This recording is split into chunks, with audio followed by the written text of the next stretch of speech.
Welcome to Scouting for Growth. Today, I will be joined by Stephen Lathrope, a seasoned executive and proven business leader who has worked as a partner, CEO, and executive director of private equity-backed financial services and technology businesses. Stephen has also led large teams within a very well-known consulting firm. I've had the opportunity to work with Stephen many years ago, actually, as I was leading strategy, innovation, and go-to-market execution for a tech company servicing the insurance market in Europe, Africa, and Australasia. The business has been acquired today. Today, Stephen leads the insurance practice at ICEYE, a geospatial data provider to the insurance and government sectors. According to a report produced by MarketsandMarkets, the global geospatial analytics market is estimated to grow at a CAGR of 12.2% from $68 billion in 2022 to $120 billion by 2027. One of the main drivers is the increased demand for location-based services across various industries, including transportation, construction, and agriculture, but also for urban planning and management, disaster response, and environmental monitoring. Over the course of the podcast, we decided to explore what is geospatial data and how to make best use of it. How does geospatial inform the future of underwriting and claims?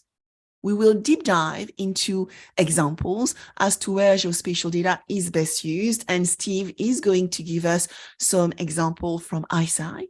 And finally, I've asked Stephen to give us some advice for insurance companies looking to incorporate geospatial data into their underwriting and claims processes. If you enjoy listening to this podcast, do not forget to subscribe to it, rate it, and provide a comment here below. If there is a topic that you feel needs addressing, just send me a message using the channel option listed below too. So it is time to welcome Stephen.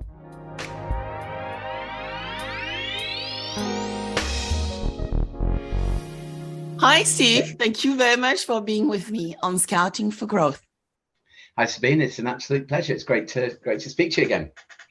So, Steve, we know each other for quite a while, and I would love for you to share with our listeners, why you moved from Accenture to working for a leading legacy system vendor, and then now being in geospatial data and advanced analysis. Yeah, it's 30 plus years in and around the insurance industry, Sabine, including a few years with your good self. My background in insurance actually started before Accenture. I did some work experience in the old Lloyd's building at the age of 17, just for a couple of weeks on a marine box. But 20 years at Accenture, pretty much all of it was focused on technology-enabled change. I really learned a lot about the industry there, and then even more as a legacy platform vendor, and a vendor providing administration, distribution, and pricing. The ICEYE part of my career, where I am at the moment, is though, in many ways the most exciting, because it's bringing some wholly new technology actually to bear in an industry that I think has got loads of opportunity to do things differently and better for customers and stakeholders using the kind of insights that we can provide, from space and with data and analytics.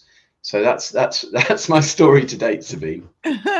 Well, thank you, Steve. And as you were speaking, I was actually going back into our time and to our past, but I will come back into our conversation, which is tell us a little bit more about ICEYE, why ICEYE and geospatial data to inform underwriting and claims, actually, and change the business model of insurance.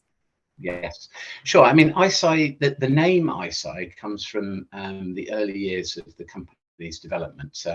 It's been around since about 2014 as an organization that is one of the kind of growth in new space technology. So the founders miniaturized what is called synthetic aperture radar technology, and then we're able to put these radar devices onto miniaturized satellites. And the first use case for that was monitoring ice, hence the ice part of ICEYE.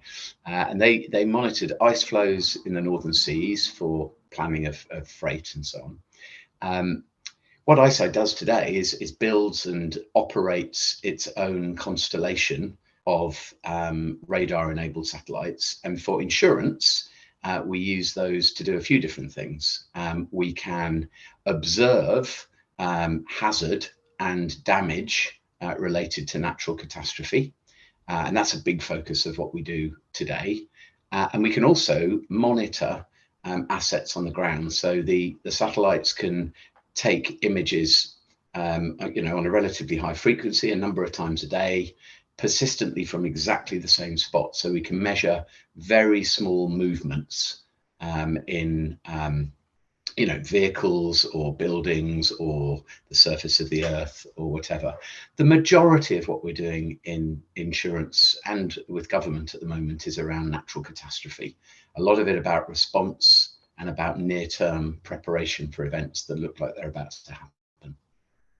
And those events are increasing drastically, whether we think about flooding, storm, earthquake, or wildfire. And so when you look at what you do every day within, the insurance practice, Stephen, what kind of challenges, and at the same time, what are the opportunity you see that geospatial data provide our industry from an innovative viewpoint? Yeah, sure. I mean, that's a great question. To start with flood, you mentioned flooding. I mean, there's only going to be more of it, more frequent, more severe. As we're speaking, there's a fairly major event happening in Mississippi, which we're capturing images of from our satellites and reporting on right now.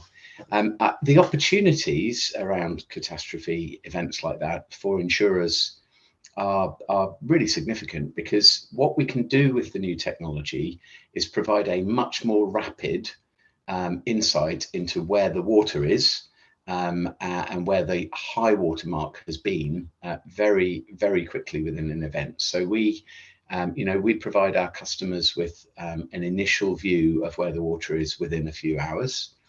We provide a very detailed report of flood depth at individual pixels, as we call them, in a file, 3 meter by 3 meter, and the depth of water with a really very useful degree of accuracy. And our customers associate that with the perimeter of individual buildings, and that enables them, in very large events, to very quickly identify which of their customers need assistance the most urgently.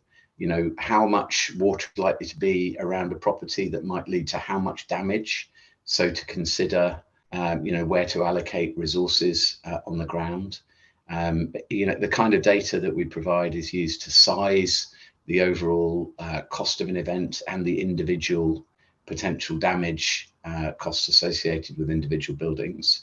So there are lots of opportunities in flood, wildfire. We've just launched our beta for insurance on wildfire, and that's similar, but again, the ability of the radar to see through smoke and to see through cloud and to see through day or night and report while the fire is still burning means insurers can have data that's really detailed really rapidly. You asked about challenges, though. On the flip side, as we've discussed before, insurers have been using geospatial data in various different ways and satellite derived data in various different ways for years, and it does require the ability to know what the assets are that you're insuring and know where they are.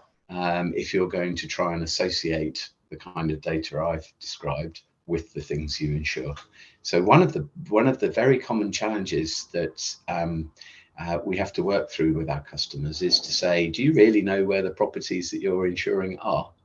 And it's surprising, well, maybe it's not surprising, but it's certainly a factor just how often we can say the water is at 1 meter of depth at a particular latitude and longitude, and the insurer will be trying to work out where that is relative to the properties that they know they have affected by the event. So there are challenges around bringing all the data together, I would say, Sabine. So the observation technology has really matured, can provide much more frequent, much higher resolution information that should be very powerful. But at the insurer end, there's work to do to be able to associate that with your property portfolio.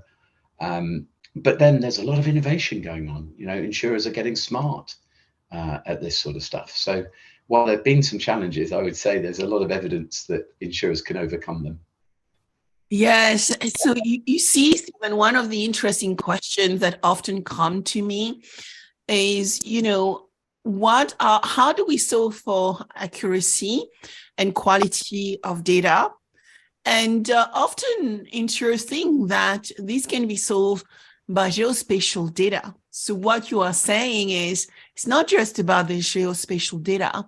It's about a combination of different data sources that need to come together to identify really where the asset, residential, commercial asset reside, so that your work with their work actually comes together to provide that accuracy of information.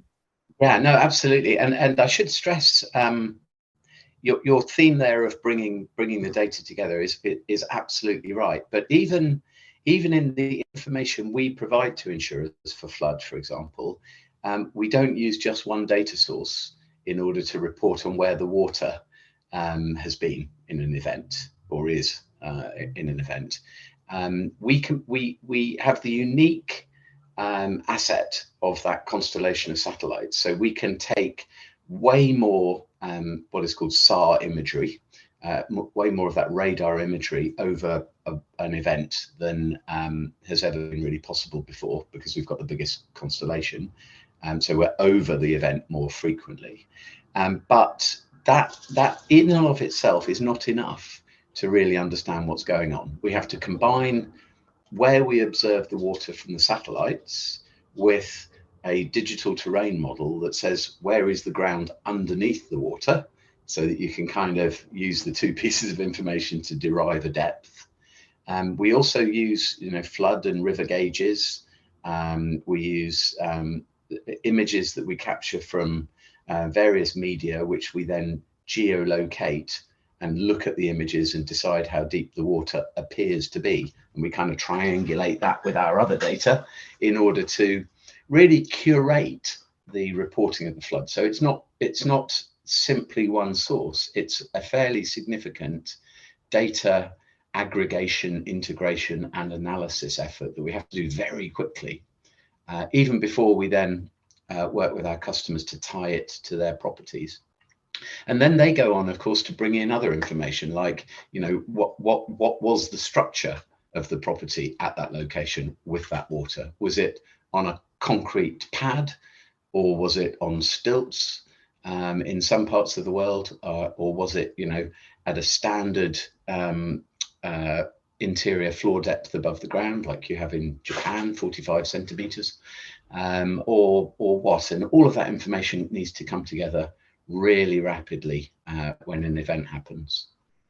So when you look at what insurers, I can hear a lovely noise. Is it your dog, Stephen? It is, yeah. Sorry, yeah. She's sniffing around my feet as we're speaking. Sorry, yeah. Super cool. That's super cool. The audience will actually then know what's going on. But thinking about what you just said, I think it's very important, Steve, that we actually highlight for our listeners what would be for you the best practice when you start wanting to use geospatial data to drive the right impact within your underwriting and claims environment. I think it's very important that actually geospatial data do not solve everything. It's actually a series of steps one needs to take to achieve that outcome, which require a lot of data. Totally. So, I mean, we try and work to meet our customers with the unique insight we can provide at the place in their business that it makes a difference. So, for some customers who are interested in understanding the exposure, they may have an exposure management platform that they use to consolidate data from multiple sources, and we provide our data into those platforms. Other customers where they don't have an analytics team or a data team or any geospatial capability of their own, we can work with them by actually just taking their property file, taking their information about the properties that they're underwriting, and we use building footprint data from third-party sources. We check the geolocation and we associate the depths with the buildings and pass that back. So we can fill, either we or somebody else can help fill a gap if there is one. Increasingly, insurers, though, are looking to build the use of this kind of data into their workflows when events happen. So, we very proud to be working with, Guidewire, for example, part of their Vanguards program last year, and we're working this year on integrating into Claim Center so that we can provide a depth figure for an individual property into the system that the claims people are using to adjust and manage a claim. So in terms of best practices, Sabine, I guess there are a range of use cases for this sort of data that are really quite extensive and diverse. And I would say, best practice on the part of insurers is to spend a bit of time exploring what is out there in terms of, geospatial data like ours, but there are lots of very powerful sources of risk data beyond the kind of thing that we provide. And consider carefully those different use cases and where is the most value and what's the best way of combining and applying the sort of multi-source geospatial stuff to what is most valuable in their business. It's such a wide range of opportunity that the best practices are probably best expressed at that sort of broader scope than trying to drill into anything in particular, I would say. When you look at the work you have been delivering with ICEYE within our industry, Stephen, what are the benefits for you that insurers have realized by using such capability? Sure. That's a great question. At two extremes, I would say, traditional indemnity-based insurance in Japan, for example. So we work extensively with customer Tokyo Marine, and we're now in our third year of reporting on major flood events in Japan. And as we approach the flood season in Japan right now, we're preparing for that work with them. Last year, they were able to combine our depth data for customers affected by floods with photographic images that their customers provided of the flooding in their house as a kind of self-declaration, and to make provisional payments to customers really rapidly, where they could see that a customer had a problem, was incurring cost, and needed support, and they just knew that there was a claim to be paid at some point. So they started with a provisional payment that got some assistance to customers rapidly. They also took a step beyond that, which we weren't expecting, which was to use the similar approach but in auto. So they took the latitude and longitude of some of the vehicles that they had insured at the point at which the flood event happened, and then used our depth data to confirm a total loss. If a customer said my vehicle's under 1.5 meters, 2 meters of water, and I parked it wherever, and if the location of the vehicle, as indicated by the dash cam or the black box or whatever, confirmed the location, and ICEYE said the water was that depth, then they would immediately pay a total loss. So what that means is the customer gets paid more rapidly. The satisfaction resulting from that is way higher. And Tokyo Marine, for auto, avoid the cost of a vehicle inspection. They tow it straight to the scrapyard rather than send somebody out or tow to a garage for inspection. And then for property, they reduce the number of field visits that they need to make, because they can just see what's happened from space. So those are two sort of use cases that are measurable in their value, both in terms of, you know, KPIs like shortening the time to settle a claim, which is good for the customer and tends to help with claims inflation, and reducing adjustment expense. At the other end of the spectrum, an increasingly widely used application is for parametric insurance. So, you know, the fact that we can see very rapidly across the whole of an event, like Hurricane Ian, for instance, where we took 28 satellite images over sort of 6 days, and combined those with other data to get down to that property by property level. Our data provides an ideal trigger for a parametric product. So we have some commercial, but also some real public good examples there. So we work with the IDF, the Insurance Development Forum, to support new parametric products for communities that really need to close some of that protection gap. Examples being in Nigeria, so we support a parametric scheme there for Lagos, for Accra in Ghana, and recently for New York City, which we're really proud of. So some particular neighborhoods in New York City where traditional insurance would be difficult to buy or to be affordable. Parametric fills some of that protection gap, and our kind of technology is a great trigger basis, because it's independent, very difficult to tamper with, and delivers information very, very rapidly. So they're very different use cases, very different types of value, Sabine, but you know, we're kind of proud of both, and we're working to add to them. Yeah, what I hear as well is, you know, we are moving into a much more dynamic world. And one of the conversation, again, I'm having is about augmented, algorithmic, dynamic underwriting, but you actually showed how claims can play in a dynamic way to serve the customer as well. So what's your point of view within ICEYE around the dynamic business model and how the insurance company is going to evolve? Yeah, no, I mean, that's another really good question. I mean, we for flood, we've actually recently developed, and it's an alpha rather than full generally released product, but a flood early warning product, and that is intended to help with help our customers to be dynamic in a number of different ways. You know, first of all, to understand where they do and don't want to be taking on new business, as you know, events may be unfolding in particular parts of the world, and then also to be able to be much more dynamic in how they communicate with customers.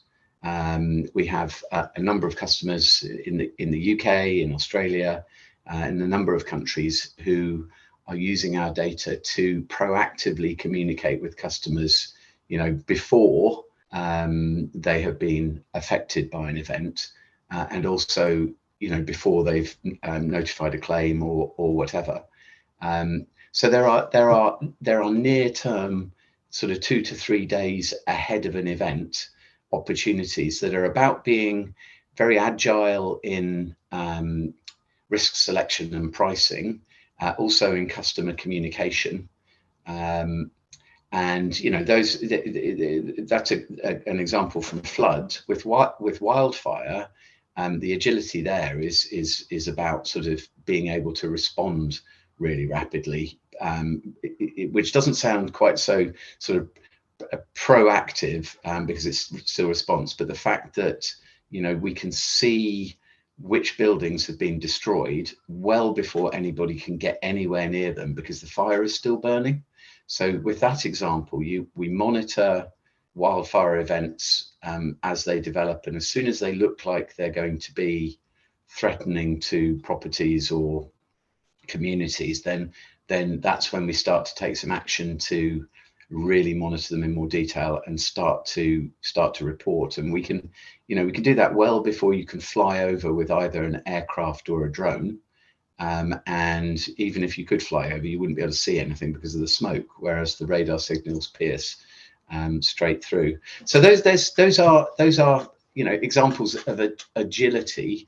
As we build our back catalogue of analyses, really high resolution analyses of events, though, that's where what we have learned, where we have seen the water go in different situations, or where we've seen different types of damage from fire, that's when we can start to build that information into product design and into underwriting, into damage curves, into all sorts of different things. So now that we've done 100 flood events, we've got enough information to be useful to the sort of front end of insurance.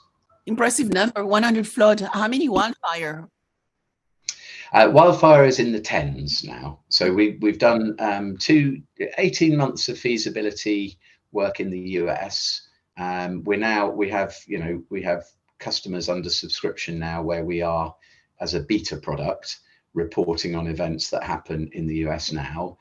We expect to go full kind of general release in Q2 in the US, and we'll be into beta in Australia. But it's tens of events rather than up to 100 on that one, Sabine. We're doing other perils though in parallel. I mean, we're capturing a load of imagery over the south of Japan, preparing to detect potential earthquake and tsunami, where again, that sort of widespread damage detection is something that we're well suited to.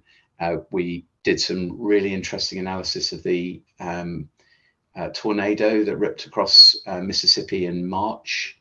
We're able to again detect what's happened really quickly. I feel like I should go back to your point about agility and the more dynamic quality. Those are questions which come always: accuracy, quality, and agility. All those terms, is always being asked of us.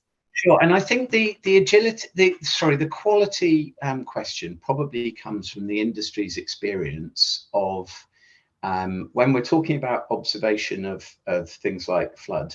There's the SAR imagery that's been available to the industry in the past has been very patchy, because it's some of it's been reasonable resolution, but because the satellites cost $250 or $500 million to build and launch, there aren't very many of them, which means that if in a big event you might get 5 or 6 images of small areas of a flood, that isn't very much use. So compare and contrast. We've launched more than 20, somewhere near 30 satellites, and we can capture way more imagery at higher resolution. So the sort of, I think the industry has been conditioned by looking at radar imagery in the past and going, it's not really that much use. We are in an entirely new paradigm now. And when it comes to the precision of what and the accuracy of what we can detect, it really depends on the use case. But if you give us a specific point on Earth to repeatedly measure, then we have millimeter level accuracy of vertical movement in 25 centimeter by 25 centimeter pixels. So if we can detect ground subsidence above a disused mine, or movement in a bridge, or movement of the earth around a dam or something, with very high degrees of accuracy. But that is relatively easy use case, because it's the same spot all the time, right? We're going back to the same spot and taking an image repeatedly, either a number of times a day or a number of times a year or whatever. The catastrophe data is harder to capture because you don't know where you're going to have to capture it. So that, the accuracy you achieve there is relatively lower, because you have to be way more dynamic in capturing it, and you tend to want to get it over a bigger area. So when we did Hurricane Ian, for example, I think it was 28 images over that event, and they were 75 centimeters, 75 kilometer by 50 kilometer strips at a lower resolution, 3 meters by 3 meters. But for places like Fort Myers, and we know this because we did an assessment against USGS high watermark data as part of our work with FEMA in the US. For that event, we had 100% what's called recall. So we detected all of the flooding in Fort Myers, and we had 30 centimeter mean average error across all of the high water marks that were reported by the USGS. So that 30 centimeters accuracy, if you think about a flood, because the water moves over the course of the event, is pretty much as good as you're ever going to get. Yeah. You have this dynamic thing going on. And I think what you are saying is very important for organizations out there, insurers, and even investors, when they look at geospatial data, that there's a difference between a static asset and a dynamic, or the static asset with a dynamic event. And so how much data you need to capture, and actually that data is expensive, right? The more data you want and the closer you want to be from the asset, it's going to cost a lot of money. Yes, that's true. It's definitely true if you are the only organization that wants an image of a particular asset, then you have to pay for the individual image. And if you want lots of them, then the cost starts to grow. What we have been doing with our catastrophe work, though, of course, is sort of democratizing it a little bit, because we have built this big constellation, which we use for these insurance and government applications in catastrophe, but they are also being used to monitor deforestation in the Amazon. We have customers including the US Army, the government of Ukraine, for defense and intelligence uses. And it's the same satellites, that are buzzing around. They do an orbit of the planet in 1.5 hours. And when it comes to catastrophes, we capture the images irrespective of how many customers are interested in that flood, or that wildfire or that tsunami. So we are capturing those images and we are analyzing the event. And then it's a matter of whether you want to buy the product. And, when we do our analysis of events in Japan, we have multiple different customers all consuming the same analysis of the water, looking at different assets for different purposes, but they do not pay by the image, because we do the images, we provide an insight product. That's so helpful to know. So where do you think geospatial data and geoanalytics will be going in the next 5 to 10 years, looking at what we can do already today, Stephen? Yeah, sure. And I think the resolution, the frequency, the accuracy of detection of these big events will just continue to increase. For us, it'll increase as our constellation gets even bigger. So the kind of thing I've been describing will get better and better. But I think the emphasis will move much more to what you were describing, Sabine, which is the agility and understanding risk, and looking at how we can use this kind of geospatial information to understand risk and make decisions that mean we don't have losses. So, what can you do to understand how buildings or assets are moving that might tell you need to do something before there's a a bridge collapse, or what can you do to move vehicles from a particular place before it floods, or and what can you tell customers early about an event that's likely to affect them so that they can take loss limiting action.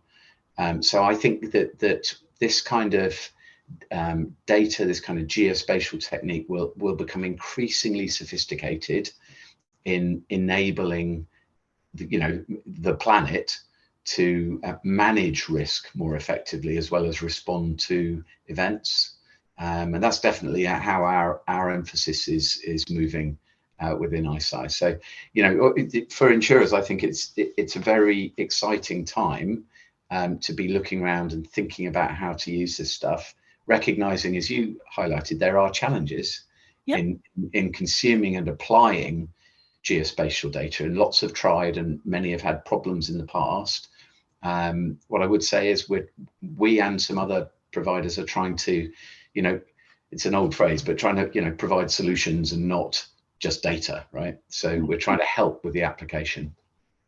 This is absolutely fantastic. And listening to what you're saying, it's that conversation a lot of organizations are having right now around predict and prevent, how we actually move to that predict and prevent status quo, state of mind. So what would be the advice you would give our dear insurance friends out there into how to incorporate geospatial data and analysis better in their day-to-day? Does that require a lot of training? Do we need a different type of skill set? We have a major talent gap at the moment. What do we need to do? Yeah, I think that's a great question. I think I would say engage with it. Even if as organizations or as professionals with experience in this sector, you've had some perhaps false starts in the past because of going early and trying to be creative. I think this stuff is becoming much more manageable.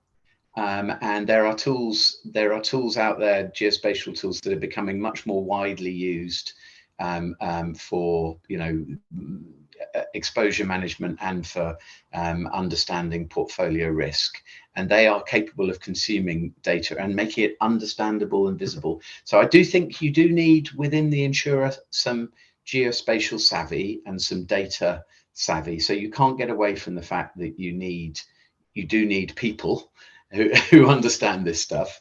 So I would, even with the sort of war for talent, I think I would try and win a few battles and get some people into the organization that can experiment, be creative, and start to look at how to apply this.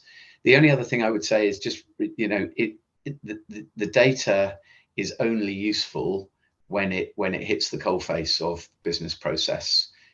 So, I would talk to data providers, but also talk to them about how they are going to help you to consume data into your business process. And that's, with your and my background in different areas of the industry and trying to make change happen in business process, that's been a big focus for me at ICEYE. That's why we've worked with so many different technology providers to make sure that, for instance, with Esri, you can turn on ICEYE data if you're an Esri ArcGIS user, within about 15 to 20 minutes. If you already have your portfolio on their platform, you can turn on ICEYE data and see where the flood has affected your properties, just like that. And we're looking to achieve that same kind of integration to support process, for as many insurance companies as are interested. So, recognize it's only useful when it hits the business and hits it hard, but experiment and, do recognize you're going to need to win some of that talent to do so. Yeah. And, your comment around our experience, right? You have been in industry longer than I have. I'm a baby, right? With 25 years, in the 35 years. Right. However, I think what you said is fundamental. We've built and evaluated business models. We have been doing a lot of work around, operating model design. And, when I work alongside startups and growth ventures, what we often say is that they are focusing on their capabilities. But actually, when you look at it from an insurance viewpoint, we need to fit into the operating model, and we need to really understand the processes and actually understand how that asset is going to actually play within that environment. And it's commendable that you guys are also building your ecosystem, your partner ecosystem to achieve that outcome for your clients and your partners. Yeah, absolutely. Yeah, it's the only way that we can really work effectively with insurers is to work in those ecosystems that they're all starting to utilize. So partnerships is a key part of this for us. Absolutely, Sabine. So what would be your last word of wisdom, Stephen? I think you've had all my wisdom this afternoon, Sabine. I think, as I say, look, I would encourage insurers to experiment. I would encourage them to look at what geospatial data and Earth observation is capable of today, because it's really moved on from perhaps when they last used it. And if natural catastrophes are things they're exposed to, then I would encourage them to speak to us and see if we can help. So where do they find you? ICEYE.com. You can find me easily on LinkedIn. I am also, of course, at Stephen with a PH .Lathrope at ICEYE.fi, because we're based in Helsinki up there in Finland. Yeah, I always call you Stephen, Steve, always interchange the two. You can call me whatever you like, Sabine, you know that. Thank you so much, Steve, for being with me on Scouting for Growth. I think that was an amazing conversation. And I'm sure that a lot of insurers will actually start thinking to give you a little bit of a call, because now we are actually starting understanding a little bit better how to use geospatial and what to do with it. So thank you for your time. Pleasure, absolute pleasure. Thanks, Sabine.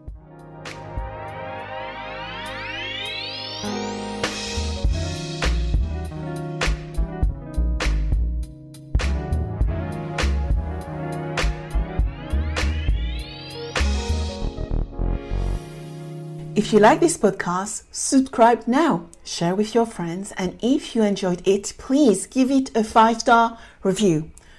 Also, if you want to cover any specific subject with me, contact me on Instagram under Sabine VdL Officials or LinkedIn under Sabine VdL. Thank you.